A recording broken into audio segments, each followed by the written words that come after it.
కావేరి గారు శ్రీనివాసరావు గారు కావేరి శ్రీనివాసరావు ఒంగోలు నుంచి వచ్చారు. ఇదొక విచిత్రమైన pregnancy story, natural pregnancy story. ఏమిటంటే వీళ్ళు మార్చి 25 మార్చి 2024లో ఫస్ట్ టైం వచ్చారు మన దగ్గరికి. అప్పుడు ఏంటంటే ఆయన వచ్చింది అప్పటికే పెళ్ళయ్యి 9 ఏళ్ళు అయ్యింది. 2 IUIలు ఫెయిల్ అయినాయి, 3 సార్లు ప్రెగ్నెన్సీ వచ్చి అబార్షన్లు అయినాయి. అలాగే అన్నీ కూడా 2 months 3 monthsలోనే పోతూ ఉన్నాయి. మరి ఏమిటో మాకు ప్రెగ్నెన్సీ తర్వాత ఇక రావట్లేదు డాక్టర్ గారు అని చెప్పి మా దగ్గరికి వచ్చి అప్పుడు వస్తే అప్పుడు ఎన్నాళ్ళలో వచ్చిందండి? 2 months. 2 monthsలో వచ్చింది ప్రెగ్నెన్సీ ఫస్ట్ టైం. ఇది రెండోసారి బాబు. ఇప్పుడు ఆయన వచ్చింది రెండోసారి. ఫస్ట్ టైం 2 monthsలో వచ్చేసింది.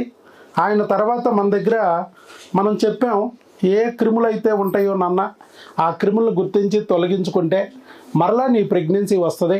ఆ బిడ్డని పొడిసేస్తాయి కాబట్టి క్రిములు, వాటిని రక్షణగా కొన్ని మందులు ఇస్తాను నేను.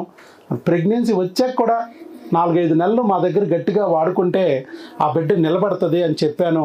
అదేవిధంగా ఆయన మందులు ప్రెగ్నెన్సీ వచ్చాక కూడా మరి 5 నెలలు వచ్చి మనకు వీడియో కూడా ఇచ్చారు. అప్పుడు పాత వీడియో ఉంటుంది చూడొచ్చు. 12/9/2024 వీడియో ఇచ్చారు ఆయన. 12/9/2024 ఒక వీడియో ఇచ్చారు. ఇచ్చిన తర్వాత బిడ్డ పుట్టేసింది, అంతా బాగుంది, చక్కగా అంతా హ్యాపీ. బిడ్డ కూడా యాక్టివ్గా ఉంది కదా, ఆరోగ్యంగా ఉంది కదా, రైట్. బిడ్డ కూడా ఆరోగ్యంగా ఉంది, అంతా బాగుంది అనుకుని మళ్ళా మనం సెకండ్ ప్రొడక్షన్ నెంబర్ 2 స్టార్ట్ చేద్దాము అని చెప్పి ఆడుకోవడానికి ఒక బిడ్డ కావాలి కదా. మళ్ళీ డాక్టర్ వైఎస్ బాబు గారి వీడియోలు చూద్దామని వీడియోలు చూస్తూ ఉన్నాడు. ఆ మాటే మంత్రంగా పనిచేసి మన మాటలు ఎలా ఉంటాయండి వీడియోల్లో? మిగతా డాక్టర్ లాగా IVFకి రా, ఆపరేషన్కి రావాలమ్మా, IVF ఆపరేషన్ చేయకపోతే ప్రెగ్నెన్సీ రాదురో, మీరు తొందరగా రాకపోతే దొంపనేషన్ అయిపోతారు అని ఇక్కడ ఏమీ చెప్పం. మన వల్ల చెప్పేది వీడియోల్లో ఒకటే, భార్యాభర్త ప్రేమగా ఉండాలి, లంబు జంబుల్లాగా ఉండాలి, ఒకరికొకరు తోడుగా నీడగా ఉండాలి అని చెప్తా ఉంటా. అలాగే వాళ్ళు కూడా చక్కగా ఒకరికొకరు తోడుగా నీడగా ఉన్నారు. అసలే చలికాలం వెళ్తూ అయిపోయింది. ఏంటి ప్రెగ్నెన్సీ రావాలంటే ఏం కావాలి? IVF కావాలా? IVF చేయించుకోకుండా నీకు ప్రెగ్నెన్సీ ఎట్ట వచ్చింది? డాక్టర్ గారు 3 లక్షలు ఇచ్చావా ఇవ్వలేదా అని అడుగుద్దేంటి? భార్యాభర్తలు కలిస్తే వస్తుంది ప్రెగ్నెన్సీ. మన థియరీ అంతా ఆయన తెలుసు.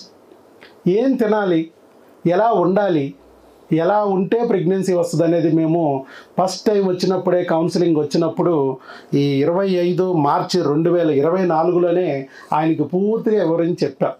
2 గంటలు కూర్చుని విన్నారు, అది మొత్తం అప్లై చేశారు.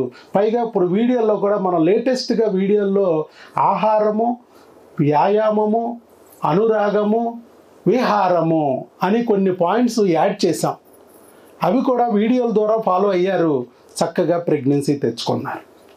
ఎందుకంటే ఫస్ట్ టైమే మనం క్రిములు తొలగించేసాం. ఆయన ఒంట్లో ఉన్న క్రిములు ఇంకా రాలా, మాయిదారి క్రిములు ఆన్ ది వేలో ఉండుంటాయి. అవి వచ్చే లోపలే ప్రొడక్షన్ నెంబర్ 2 కూడా అయిపోయింది. కాకపోతే అదే క్రిములు పద్మవ్యూహంలో బిడ్డ ఉంది.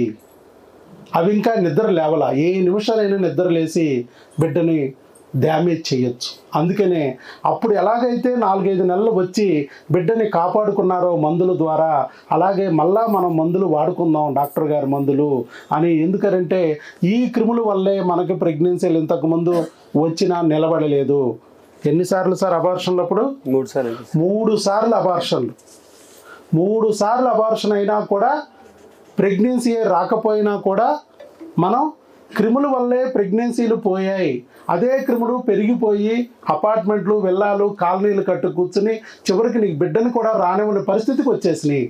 బిడ్డుంటే పొడిసినాయి ఫస్ట్లో, ఇప్పుడు బిడ్డను కూడా రానివ్వనంతగా పెరిగిపోయాయి. కాబట్టి ఆ క్రిములను తొలగించుకోవాలని భార్యాభర్తలు ఇద్దరికి టెస్ట్ చేసి మందులు ఇచ్చి వాళ్ళిద్దరికీ ఆ క్రిములు ఒంటో తొలగించడంతో చక్కగా ప్రెగ్నెన్సీ అప్పుడు వచ్చింది, నిలబెట్టాం 5 నెలలు మందులు ఇచ్చి. అలాగే ఇప్పుడు మళ్ళా మందుల కోసం వచ్చారు. వారు కావేరి శ్రీనివాసరావు గారు ఒంగోలు. వారి గురించి ఒక్కసారి వారి యొక్క అనుభవాల గురించి విందాం. చెప్పండి సార్. నా పేరు శ్రీనివాసరావు, మా వైఫ్ పేరు కావేరి. మేము మ్యారేజ్ అయితే 9 సంవత్సరాలు అవుతుంది. కానీ ఎక్కడ కానీ ప్రెగ్నెన్సీ వస్తుంది కానీ అబార్షన్ అవుతూ ఉన్నాయి. 2 దిక్కులు IVF కూడా చేయించుకున్నాము. వాళ్ళు అది ఫెయిల్ అయిన తర్వాత ఎందుకు ఫెయిల్ అయిందంటే మేనరకమా, తాగుతారా, ముందు తాగుతారా అని అడుగుతుంటారు.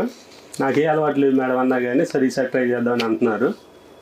కానీ మాకు విసిగెత్తి హాస్పిటల్ ఎక్కడ చూపించుకోకుండా 3 సంవత్సరాలు గ్యాప్ తీసుకున్నాం. ఈ 6 సంవత్సరాల్లోనే 3 సార్లు అబార్షన్లు, 2 IVL అయిపోయినాయి. తర్వాత మన సార్ యూట్యూబ్లో చూసి మన సార్ దగ్గరికి వచ్చేసి మెడిసిన్ వాడాం. 2 నెలల్లో క్రిములు వాడేసాం, ప్రెగ్నెన్సీ వచ్చేసింది. అది సబ్సెప్టేట్ యుట్రస్, వారికి సబ్సెప్టేట్ యుట్రస్ ఉంది, గర్భసంచిలో ఆకారాల్లో తేడా ఉంది, అందుకే ఫస్ట్లో అబార్షన్లు అయినాయి అన్నారు. మరి అదే బిడ్డను మనం ఎట్లా నిలబెట్టాం? అదే గర్భసంచి కదా, మధ్యలో ఆకారాలు ఏం మారలేదుగా. నేను ఏమైనా సర్జరీ చేశానా? ఏం చేయాలి, 2 నెలల మందులతోనే నిలబెట్టేసి. ఎలా? ఇప్పుడు కూడా మళ్ళీ 2వ ప్రెగ్నెన్సీ కూడా రిపీట్ చేసాం న్యాచురల్గా. అది కాబట్టి మరలా వాళ్ళ మందులు క్రిములకు వాడగానే మరలా వచ్చేస్తున్నాయి ప్రెగ్నెన్సీలు. అలాగే ఇప్పుడు కూడా బిడ్డను నిలబెట్టుకోవడానికి, మరలా ప్రెగ్నెన్సీని నిలబెట్టుకోవడానికి ఆయన వచ్చారు. వారికి మందులు అవి ఇస్తున్నాం. ఇప్పుడు ప్రెగ్నెన్సీ ఇదిగో. ఫస్ట్ టైము మొన్న వచ్చినప్పుడు ఇట్లాగే భయపెట్టారు ఆయన. ఇది 2వసారి. ఈ ఆల్రెడీ ప్రెగ్నెన్సీ వచ్చి లాస్ట్ మంత్లోనే వచ్చింది ఆయనకి, ఫిబ్రవరిలోనే వచ్చింది. మరలా 2వసారి ఇక్కడికి వచ్చారు. ఎప్పుడు ఫిబ్రవరిలోనే ఇక్కడికి వచ్చారు. వస్తే అప్పుడు ఏమన్నారంటే బయట వాళ్ళంతా PCOD ఉంది, ఇది ప్రెగ్నెన్సీయో కాదో మాకు డౌట్గా ఉంది, అదేదో అబ్నార్మల్గా ఉంది, మోలారేమో అన్నారు కొంచెంసేపు. మళ్ళీ వీళ్ళకి టెన్షన్ వచ్చింది.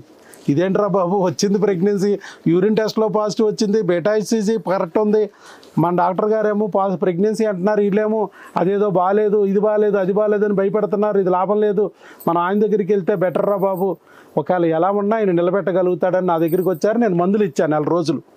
మందులు ఇచ్చాక ఇప్పుడు చూడండి ప్రెగ్నెన్సీ. ఇప్పుడు నార్మల్ ప్రెగ్నెన్సీ, న్యాచురల్ ప్రెగ్నెన్సీ. ఇదేంటిది? ఇదిగో బాగోలేదని ఇచ్చిన ప్రెగ్నెన్సీ. అక్కడ చూపించే డాక్టర్లు భయపెట్టారు, ఏం బాగాలేదు, డౌట్ఫుల్ అన్నారు. ఏం కంగారు లేదు, నువ్వు నా దగ్గరికి రానానే, నేను మందులు ఇస్తాను, వాటిని నేను సరిచేద్దాం, ఏదన్నా బాగోపోయిన దాన్ని బాగుండేదట్టు చేద్దాం, అంతేగాని బాగోలేదని భయపెడితే కుదరదు కదా అని చెప్పేసి మేము ఆయనకి ఈ స్కానింగ్ రిపోర్ట్ అయ్యాక మందులు ఇచ్చాను. తర్వాత ఇప్పుడు స్కానింగ్ తీసుకొచ్చారు చూడండి. ఇదిగో ఇప్పుడు pregnancy, single live intrauterine pregnancy, 8 weeks 2 weeks, 8 weeks 2 days. Bed వచ్చింది, శాక్ వచ్చింది, హార్ట్ బీట్ వచ్చింది, అన్నీ వచ్చేసాయి. అప్పుడు ఏమన్నారు?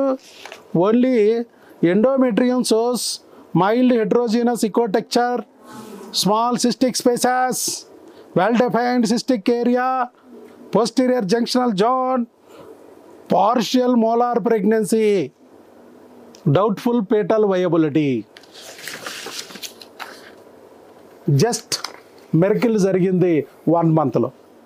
అంటే వచ్చిన ప్రెగ్నెన్సీ కూడా వెళ్ళిపోవడానికి సిద్ధమైన దాన్ని లాక్కొచ్చి నిలబెట్టు, అది వెళ్ళిపోయింది, బ్యాడ్ వెళ్ళిపోయింది, గుడ్డు నిలబెట్టు.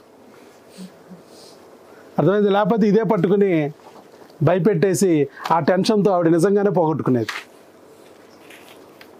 భయమే దెయ్యము. డాక్టర్ వైఎస్ మీద నమ్మకమే విజయం.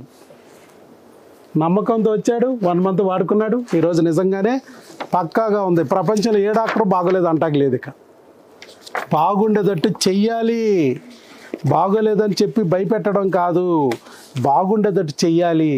బాగోకుండా చేస్తున్నది ఏమిటి, అది క్రిమా హార్మోనా ఏమిటి అని గుర్తించి దాన్ని సరిచేయాలి అనేది మన కాన్సెప్ట్. మొత్తానికి శ్రీనివాస్ గారు మరి అబార్షన్ల గోళ్ళ నుంచి బయటపడి బిడ్డని తెచ్చుకుని ఇప్పుడు ఒక బిడ్డను పొందారు. ఫస్ట్ ఎవరు? ఆడపిల్ల, ఒక ఆడపిల్లని పొందారు. అలాగే ఇప్పుడు మరలా 2వ ప్రెగ్నెన్సీని కూడా మన మందులతో చక్కగా నిలబెట్టుకోగలిగారు.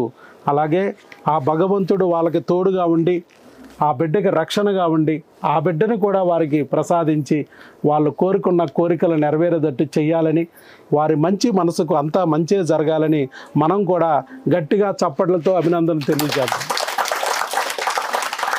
ఎందుకంటే చక్కగా వారికి జరిగిన అనుభవాలన్నింటినీ మీతో షేర్ చేసుకుని, ఇంకా అబార్షన్లు అవుతున్న వాళ్ళు, ఇంకా డాక్టర్లు బయట అబార్షన్లు అవ్వడానికి కారణం నువ్వు తుమ్మడం, తగ్గడం, నువ్వు మా హాస్పిటల్లో ట్రావెలింగ్ చేయకోకుండా బెడ్ రెస్ట్ తీసుకోపోవడం వల్లే అని చెప్పి ఏదో ఒక మాటలు అనుకోకుండా, ఎందుకంటే వాళ్ళు నేను బెడ్ రెస్ట్ ఇవ్వాల, నేను ఏ ప్రెగ్నెంట్కి బెడ్ రెస్ట్ చెప్పను. కుదిరితే భరతనాట్యం, కూచిపూడి, కథకళి కూడా చెయ్యండి అమ్మా అని చెప్తా. ఊడే ఉంటే ఊడిపోతాయి, అక్కడితో దండం. మనకి మంచి బిడ్డే కావాలి, గట్టి పిండమే కావాలి. అంతేగాని ఓటి బిడ్డలు మనమేం చేసుకుంటాం? కావాలంటే ఇంకో 2 నెలలు వెయిట్ చేస్తాం. అంతేగాని గట్టి బిడ్డే కావాలి. అందుకే నో బెడ్ రెస్ట్. మెట్లు ఎక్కొచ్చు, నడవచ్చు, మీ ఉద్యోగానికి మీరు వెళ్ళొచ్చు, బస్సు ట్రావెలింగ్ చేయొచ్చు, ట్రైన్లు ఎక్కొచ్చు, దిగొచ్చు, ఏ ఇబ్బంది లేదు అన్న. కాబట్టి భార్యను ఎందుకు రావద్దు నా దగ్గరికి అంటానంటే, వేవుళ్ళు ఉంటాయి. ప్రెగ్నెన్సీ వచ్చినప్పుడు వేవుళ్ళు ఉంటాయి. పాపం బస్ జర్నీలు చేసే మనసు ఉండదు. మంచినీళ్ళు తాగినా వాంతులు అవుతాయి. పక్కింట్లో తిరగమోత స్మెల్ వచ్చినా ఇక్కడ వాంతి అవుద్ది పాపం వాళ్ళకి. అలాంటి వాళ్ళకి ఇబ్బంది పెట్టకూడదు. ఇప్పుడు సపోజు ఆవిడ నా చెల్లి అనుకో, నేను రమ్మంటాను హాస్పిటల్కి, బావగారు మీరు రండి, చెల్లిని ఇబ్బంది పెట్టకండి, చెల్లికి ఏమైనా ఇబ్బంది ఉంటే ఫోన్ చేయండి, మందులు ఇచ్చి నేను పంపిస్తా అని చెప్తానా లేదా? అలాగే ఇక్కడ ఒక అన్నలాగా ఫీల్ అయ్యాను కాబట్టి ఏ ప్రెగ్నెంట్ లేడీని నేను రమ్మనను. ప్రపంచంలో ఏ డాక్టర్ అయినా మీరు చూడండి, ప్రెగ్నెన్సీ వచ్చాక మీరు డాక్టర్ అమ్మ దగ్గరికి వెళ్ళకపోతే ఒక్క బిల్ల కూడా ఇవ్వరు, ఏ డాక్టర్ అయినా సరే. కానీ అలా బిల్లలు ఇచ్చే డాక్టర్ ఒకే ఒక్కడున్నాడు ఈ ప్రపంచంలో, ఆడే డాక్టర్ వైఎస్ బాబు. అవునండి, అది.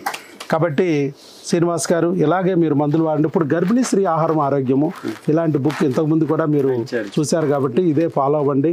చక్కగా బిడ్డ నిలబడుతుంది. మళ్ళీ నెక్స్ట్ మంత్ స్కాన్ తీసుకుని వచ్చి కనపడండి. ఓకే.